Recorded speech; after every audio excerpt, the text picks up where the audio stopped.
Today we welcome Rel to the launch pad.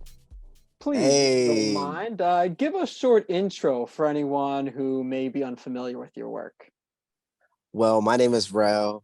I'm from New Jersey. Um, I'm a part of a crew called the Brick Bandits. They're the pioneers of a style of music called Jersey Club, which I'm trying to showcase and take wherever I go throughout all of my production and music. And everywhere I go, I just try to share that same energy with people. It's a combination of house music and hip hop. It stems from Baltimore Club. So Nice. that's just a little bit about, I gotcha. the And sound and where I'm from. I love that sound. I love that Jersey sound. And it was great having you on with us on the Orbit live stream back in May. We raised a bunch of money for charity, but we haven't caught up since then. Yeah, that was So awesome. what have you been doing stay busy between now and then? Since the last we spoke, I've been doing a lot of live streaming, but I've been streaming I'm trying not to say no more, so excuse me. But I've been I've been doing a live stream with a brother of mine called DJ Drew, and we've been doing production battles for all of the up and coming producers, current producers, old school producers, all of the Jersey Club producers, where they battle each other on Monday night. So I've been kind of doing that. Um, I've been organizing my radio show called Club and Ease that's premiering this Friday on Dash Radio on the Tastemakers channel. So I've been working on that, as well as just getting this EP ready, like my new EP Fantasy that's dropping tomorrow actually. So I'm really excited about that. But mainly I just been trying to stay busy with like just music and keeping the Jersey Club sound relevant, if that makes sense. Since it's like, you got to stay in the house. So I've been kind of more on the digital side, really trying to create that same energy until we're able to come back outside. So that's a little bit what I've been up to, bro. Yeah, I've spent some time over on your Twitch channel. Things are definitely popping over there. What's that been like transitioning from playing, live sets in person to playing live sets on Twitch and live streaming? I mean, it's a little bit more controlled, if that makes sense. Like you're able to I can actually plan out this set. I'm not necessarily engaging with the crowd, but so that takes the energy out of it. But I mean, on the production side, I think it's a creative way to create music and have like your fans and supporters simultaneously help critique and make the song in real time. Like, especially for one of the songs on my EP, Rings, I was making that song on Twitch, and I got the idea from the comments. It was like, "Yeah, you should use that Sonic Ring sample a little bit more." And then I started using it, and that kind of feedback was amazing. Like I thought that was dope. So on that side, yeah, but like on the DJ, I can do it, but I've missed live shows, like, being out there feeling that energy, catching the vibe. Like I do miss that though. But Oh, for that's sure. how I kind of been coping with that. Yeah, I think we missed that energy on both sides, both you behind the decks and us fans out on the dance floor. We all love that energy. But that's so interesting Word. that you talk about that fan interaction on Twitch. Like that's got to be really cool to be able to have that interaction while you're going and see that feedback in real time where it's not just hands in the air in the crowd, but people making comments and giving real feedback that you can use. Exactly. And that's what I love about it. Like it really it especially it helps in times where like artists go through like writer's block or something like that. Like, just hearing like, keep you should tap into that a little bit more. It helps you at the same time. So I think it's a good thing. Like I really like it on that kind of that kind of wave, especially when I'm creating my music, you know. Nice. So we can still count on some Twitch streams even when the live music comes back. Yeah, Excellent. of course. Of course. Like, I don't think that's gonna go away at all. I think that's gonna stay. Like, you know, I think that's something that's where you spontaneously you could just go on, like, you know, and that boom, feedback, like it's just real time. Like, you know, so it's definitely gonna continue to be relevant as we move forward. For At least on sure. my end, you know. And have you had other artists come on with you? Have you had the ability to collaborate with artists as well on the Twitch stream? No, not on my personal channel. Like I haven't had any like collaboration projects where I brought on other artists like onto my stream. But I think in the future that would be something that I would like to do. You know, I'm like I was telling you, I'm doing the producer battle, so I Right. kind of do that, but that's on YouTube. You know, I'm thinking about bringing that over to Twitch as well, but it just has to make sense. You know, I'm trying to build that platform consistently for the Jersey club genre. You know, not they go hand in hand, rel and Jersey club, but I'm making sure I have everything in order. Before I move that over to Twitch. But at least for my stuff, yeah, I'm on it. Like, Yeah, it's been great. It's been great watching you build that community on Twitch. Talking a little bit about the EP now. What's the difference in the creative process when you're, making your own songs versus all the really fun, Jersey Club remixes that you do? at least for me, I try to make my originals sound like remixes. If That that makes makes sense. sense. That way Sure. they keep that same feeling the whole time. But on the originals, I kind of try to make it sound like, yo, where'd you find these elements, that aren't, traditionally found in your Jersey Club remixes, like just taking like maybe a sample from like a dubstep song, or using more futuristic like chords and shit like that, just experimenting like with that kind of with those elements, but still keeping the foundation of like what you could get in a remix at the same time, but just flex it a little bit more. If That that no, sure, that makes sense. So there's a little bit more creativity to when you're making your own music than the remixes. right. Because you could we like remixes is easy. Like you could bang them out, like So it's just like, oh, you could just throw a remix up. You want to take a little bit more time when you doing that original, because it's that could hit different. Like especially now, like with all like the social media platforms like TikTok, you make a dance and then you come on, man. I think it's just planning, like, but it just works, like. So is that something you've planned then? You got a dance coming out for one of these songs on your EP? You've been working on some moves?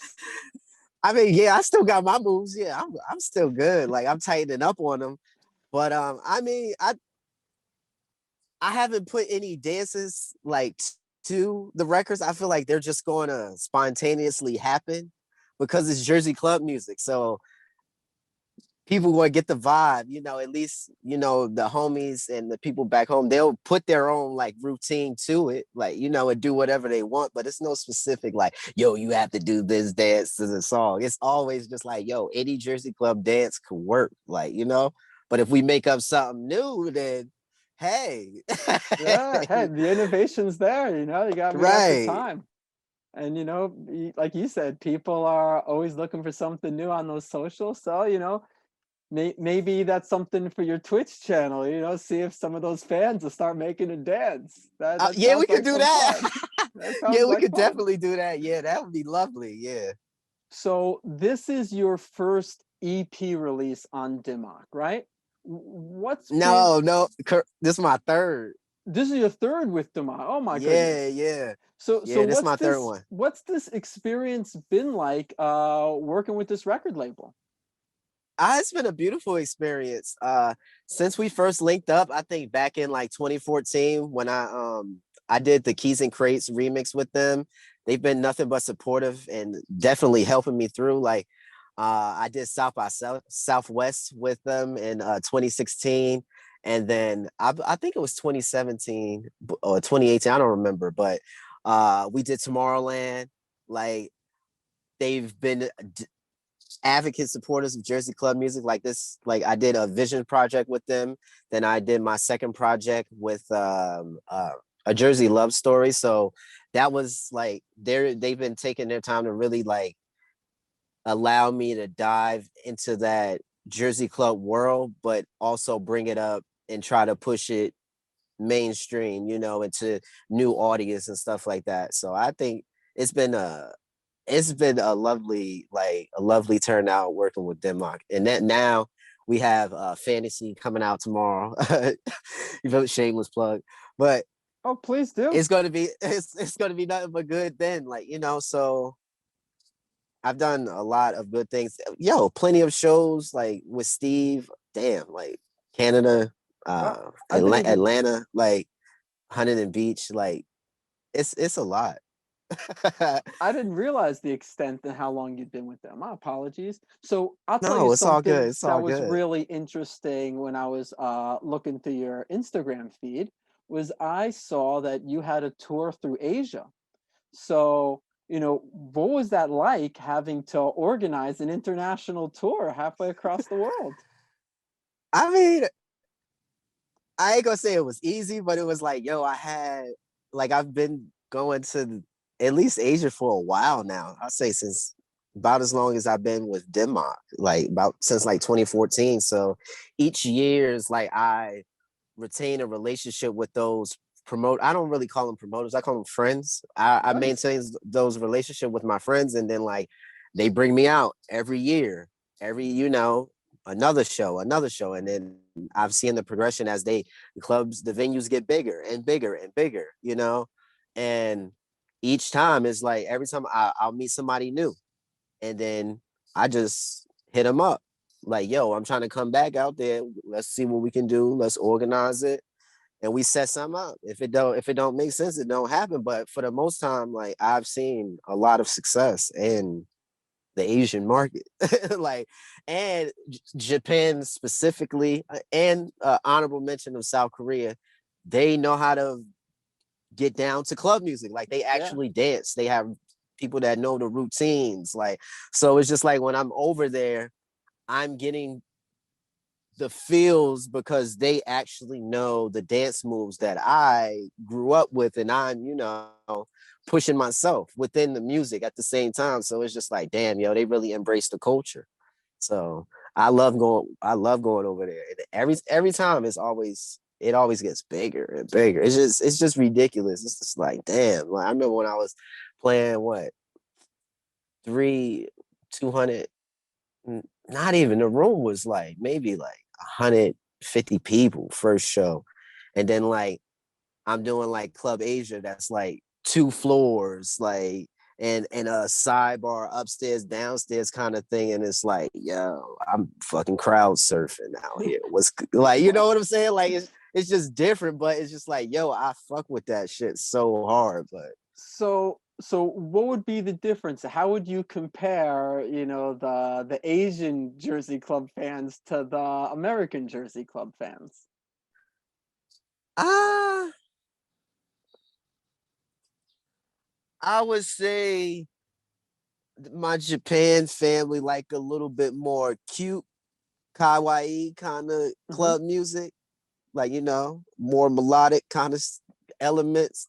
And my Jersey, the you feel me? Of course, Jersey is like, yo, give me that hard shit, that gritty, like you feel me? Oh, That I know it. real, like you know what I'm saying? So like that's how I would tell them the difference. But like now you got Japanese Jersey club producers making the shit how we make it, and it's like, yo, wow, okay, y'all like that. Yeah, so it's always a constant back and forth, like. So how does that feel seeing the Jersey club evolution cross seas and cross borders and boundaries? Yo, it's crazy to be honest. Like, because I do it for the love of it. I just wanted to push, push the music, like, because I was always chasing it. I always wanted to be around it. I've been in it for a long time, even from being a promoter, in the Jersey club space to throwing my own parties. Then I started DJing. Then I started producing. Then I started traveling. Then signing in Denmark, shit like that. It's just like, yo, I was always in it for the fun. So seeing it grow like that, and especially not having social media, like, in the early 2000s, like we just mainly had like MySpace and shit. I remember. Now I was you now there. you got now you watching it from there, and then like maybe a little bit of YouTube, and then now you got hella videos. Then you got Instagram. Then you got, of course, Facebook, but TikTok now, and it's just going. Like, it's just wild just to see it. Like, and it's amazing. Like, because you know there's always going to be someone that loves Jersey club music as much as you that's not from where you're from. Like, so it's just like, damn, if that's the common interest, like, I just want to keep sharing it, and find out where the people at that fuck with it just as much as I do. So What do you think has been the most empowering moment you've experienced as a music producer?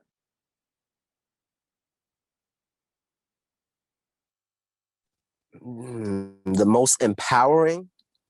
Yeah, like like how do you feel like, you know, this music career has propelled you forward, outside of the music world, has it enabled you to make certain contributions or, impacts in the community? Um, you know, how do you feel like again your role as a musician has empowered you to have influence and impact outside of the music world? I would say it empowered me to travel, and because based off me chasing and making the music, it took me to so many different places that I had no idea I would be there. Like, and I'm meeting the people. I'm I'm meeting the people. I'm interacting with all these people on different like counts, and it's just like, yo, now I have different friends and networks to potentially set up other things that I want to do in real life outside of just music. So I would say the the music Jersey Club gave me the ability to see the world Nice. and meet people off of something that I love. So I'm meeting them in a genuine kind of space. And it helped me grow to know that there's more than just New Jersey Well, out there. that's for sure. Well, you're out there already, right? I know you're a Jersey boy, but you went out west for the sunshine and warmer weather. What's it been like living out west? It's been good. I mean, it's been good. Like, I miss the seasons. Like, I do. I I spent 3 years in Arizona myself, coming as a New York guy, so I get it. yeah, like I miss that. And of course, like my friends, my family, stuff like that. And just, how could I FOMO? Like, damn, I should have been there. But other than that, like I like the West. I don't like to be cold. I'm trying to be out here, enjoy the vibes, and experience a different coast that I didn't grow up on. Like, and then just move around because I know I'm not going to be on the West Coast for long. Like, it's on to the next. I hear that. So I know you're talking about, diversifying, trying some new things. I also saw a clip of you on Instagram acting in a movie. What was that like being in a movie? And you got any more plans to get back on the big screen? Hey, yo, that's so funny. Like, yo, I didn't, yo, my boy really, see, that's my boy Malik that I used to do parties with, see, off of club music. He was like, yo, bro, you should be in this movie, me and my boy Youngin. And I'm like, bro, I don't want to be in this movie. Like, you feel? He like, yo, just be in the movie. You gonna look back at it and thank me, regardless how small, whatever, just to see yourself on screen, right? So I ended up doing it with them and I ended up having fun. Like it was just easy. It was just like, oh, I read these lines, da da da, act it out, like cool. But yeah, I mean, who wouldn't want to be in a movie? Like, I agree. I'm with you. like, so I would definitely do it again. Like, that's hey, if it happens, it happens. But if somebody want to put me in a movie, they put me in a movie. I'm not like, hey, I'm about to be an actor. Like, I got you. But it was cool. Like I just posted it up because it was sitting in my phone. I'm just like, yo, nobody would ever believe that I was in a fucking movie. And like if you like, you Google my name, I ain't gonna say it, but you'll see I got what is it, IMDb IMDb, credits. yeah, Like for sure. Yeah, you're the it's just production. It it's just counts. it's just funny to look back on. Like, yo, what the fuck was I doing? But it's cool though. It's cool. Yeah, for Maybe. sure. Yeah, having a credit is nice. If you weren't involved with music, what do you think you'd be doing as a day job? I don't know. I know it would be something where I'm building, like Okay. always starting a project or trying to build something from the ground up, because I know before, like I was even thinking about music when I was growing up, I was like, yo, I want to be like an architect. I wanted to like build things. Like I always like 3D models and shit like that. Um, and I like working with teams, connecting people and shit like that. So it'd be something along those lines. I got you.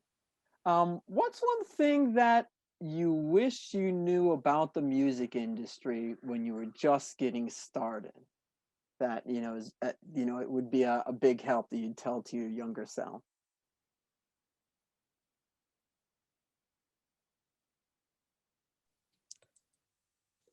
I know it seems like there's actually a lot of advice. I'll give you a little time to think. There's probably certainly more than one, huh? Ownership is everything. Got it. That's what I would tell my younger self. Ownership is everything. So, have there been any challenges that you overcame in your music career where you kind of look back and see that as a turning point that you overcame? A turning point.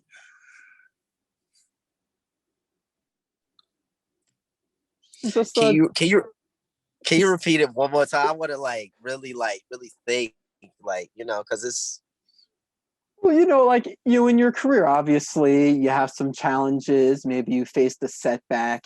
Some moment where you kind of look back and when you see the bigger picture as being a turning point, something you had to overcome to get to that next step. Maybe a building block. I don't know, but I just figured that maybe you had this moment in your career where the light bulb went on and it's like, I got it, like this is what I need to do, this is the next step I need to take. all right. I got you. You know what it was? It was for me. It was before I went by Rel with the three R3LL. I was DJing in New Jersey. I was doing like hip hop clubs because I was like, yo, I want to be a hip hop DJ. You know what I'm saying? I want to be on the Power 105, Hot 97 kind of shit. Oh, I And I'm know. like, yeah, I'm gonna do this. So I'm doing it. I'm DJing these parties with my boy Dark Kent, and I'm just like, yo, I'm not gonna there like I'm only DJing these parties because I make club music. Like, it's not for like the hip hop thing or nothing like that. So I'm like, damn, it's kind of a ceiling.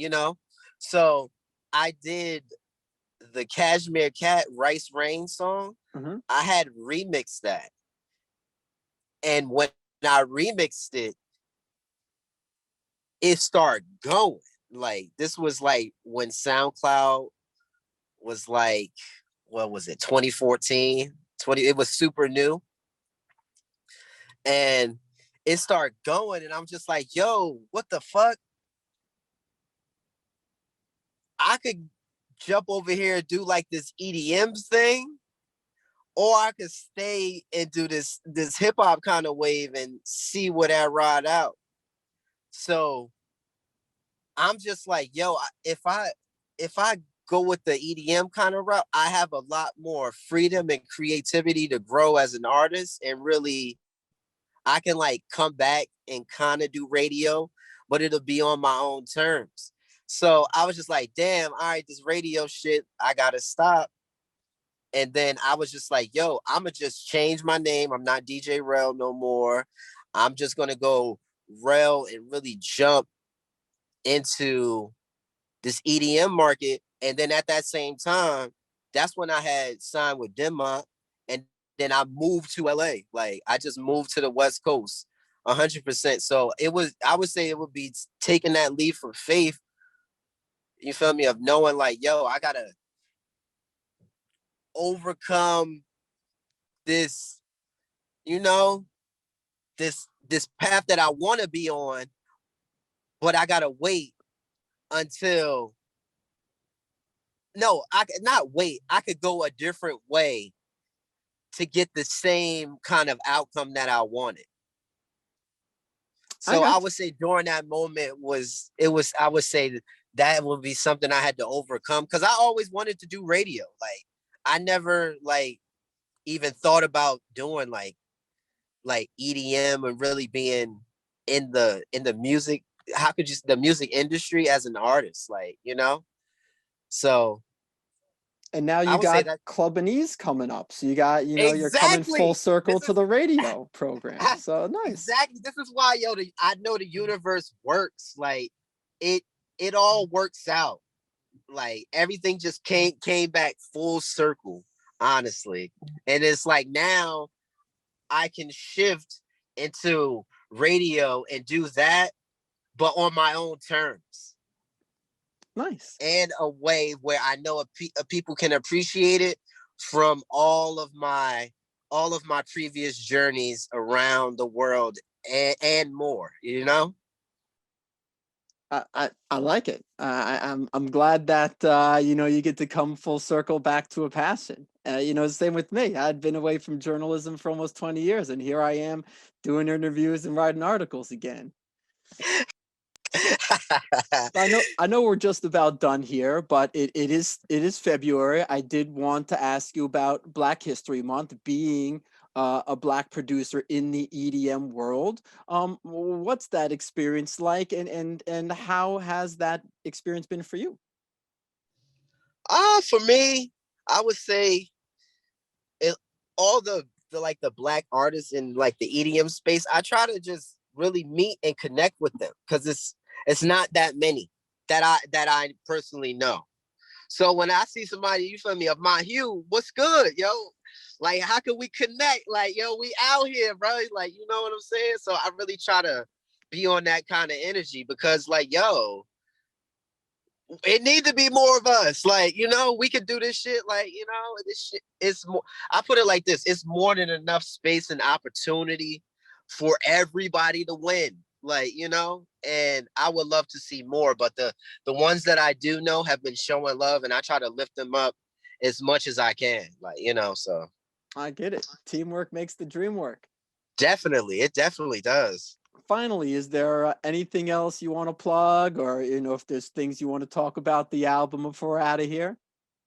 Yeah, I want to say, make sure y'all stream, run it up, buy whatever, support, dance to my new EP, Fantasies, coming out on Denmark tomorrow, 2/26. Okay, is lit. Jersey, we in the building. Also, at 6 p.m. LA time, tune in to Clubinese the world premiere on Dash Radio, Tastemaker Channel. You feel me? We there every second and fourth Friday of each month. You feel me? New show. You hearing all the club music exclusively.